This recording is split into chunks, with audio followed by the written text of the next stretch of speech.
When I was in the second standard, came at home, my dad, my mom, and my relatives called me Balu. So when I was in my second grade, my father called me one day and said, Balu, who are you? I said, what? My father was completely fine this morning. What happened to him today? No, Balu, who are you? I am Balu. Oh, is your head Balu? No. Is your hand Balu? No. Is your chest Balu? No. Is your leg Balu? No. Then who is Balu? And wow, I did not know. I still don't know. Suddenly I was confronted with this question, who am I? What do you mean by I? And then I found that nobody is teaching me that.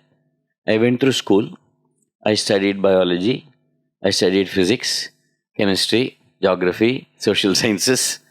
Then I went to engineering. Then I went for PhD and research in magnetic materials, etc., etc. And I'm studying all that, but nobody is telling me who is the person studying all this. Nobody is answering this question, who am I? What do you mean by I? What do you mean by consciousness? When I say I refer to consciousness. I refer to awareness. I am aware. What is the nature of consciousness? What do you mean by consciousness? Why is it important to know? What is consciousness? So if you think about I, if you think about me here standing in front of you, 40 years ago, I was just this small. Okay? You ask me then who I am, I'll say, I am Balu. Now I am this big. I've grown in all directions. If you ask me now who I am, I'll still say I am Balu. I don't say I am Balu plus 3 feet. Right? Body has completely changed. But the I remains the same. 40 years ago, I did not know anything in material science or mechanical engineering or all the research that I am doing today. If you ask me 40 years ago, who are you? I'll say, I am Balu. Now, same thing.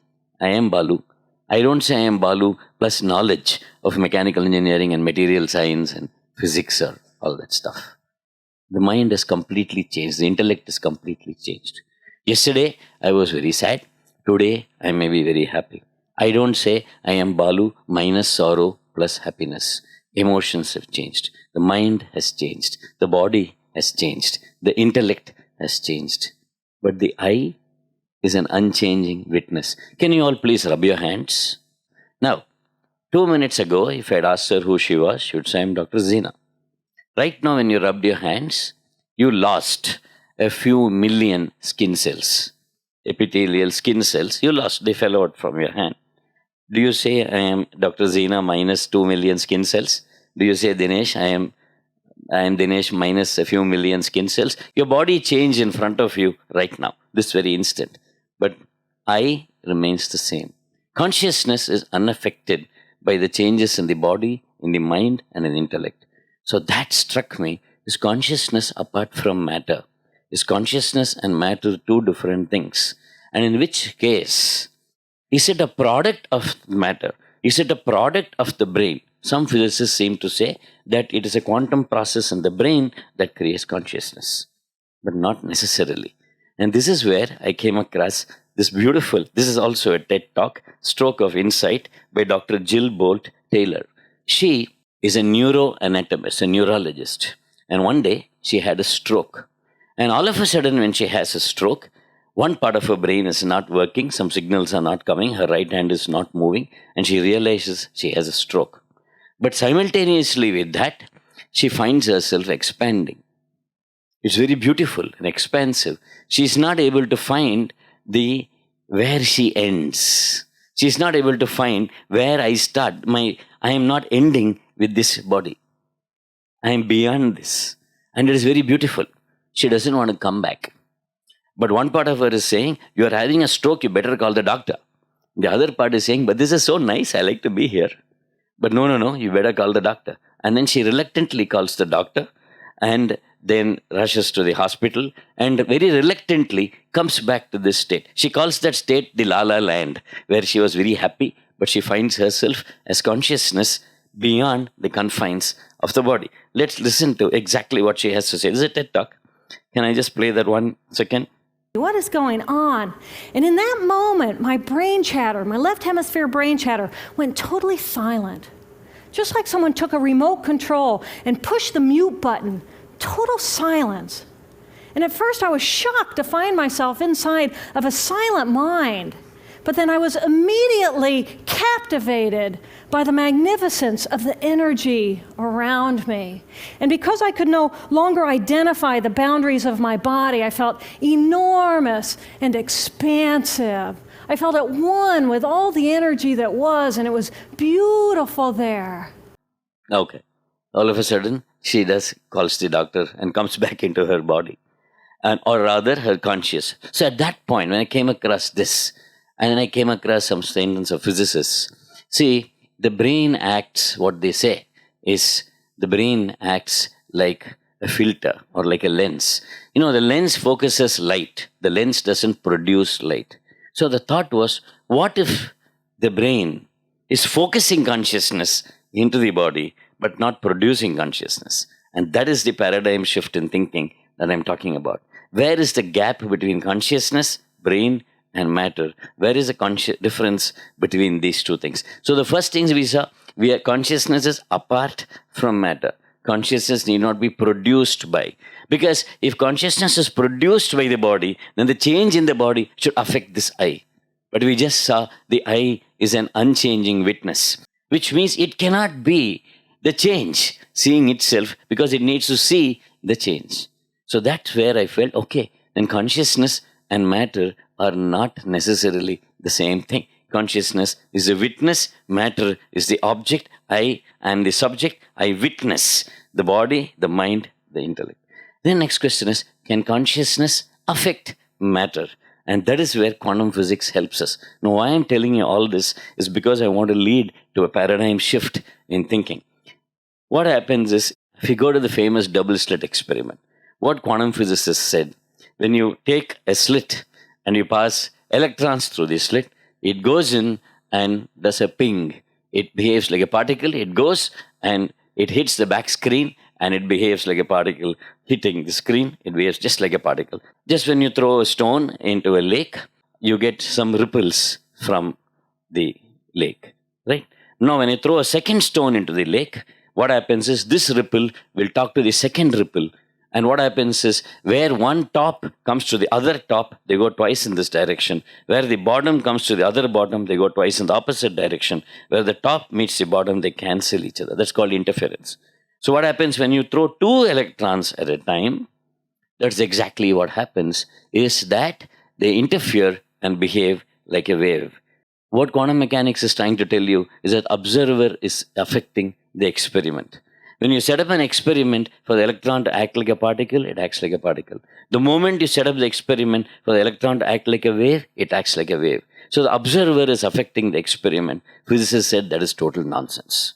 How can that be? How can the observer affect the experiment? The experiment is separate from me. Matter is not consciousness. I am just watching it. It should not have any problem with me watching it. Unfortunately, the physicists were wrong, and this is true. What's happening is, they put two slits and they put a particle detector. The moment you try to observe, they put a particle detector saying, let me see which slit it's going through. The moment they put a particle detector, the electron goes back and behaves like a particle.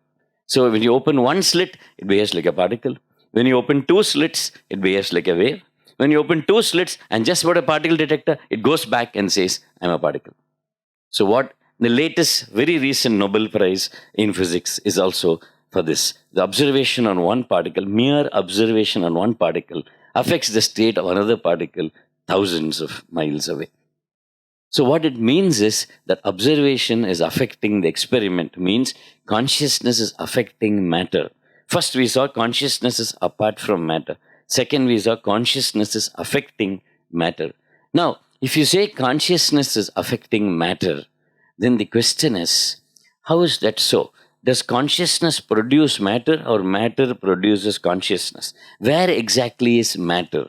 That's the question that hit me. And then when I thought about what is matter, matter is atoms, isn't it? Matter is basically atoms.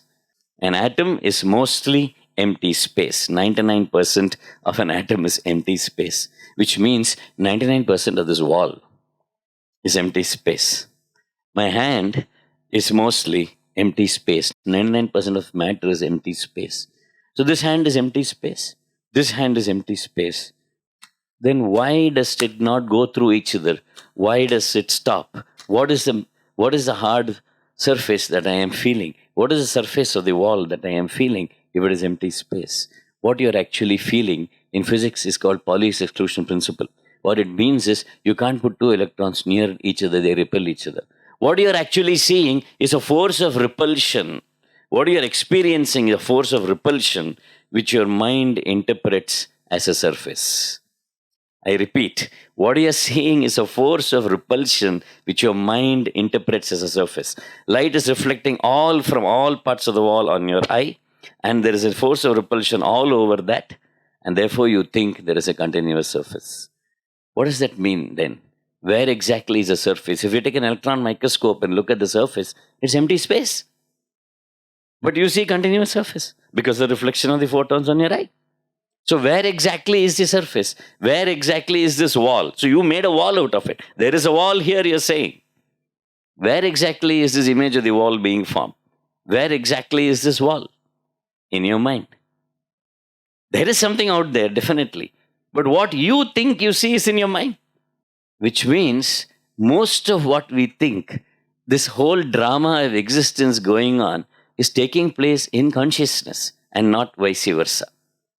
It is not that consciousness is a byproduct of matter. It looks like the exact opposite.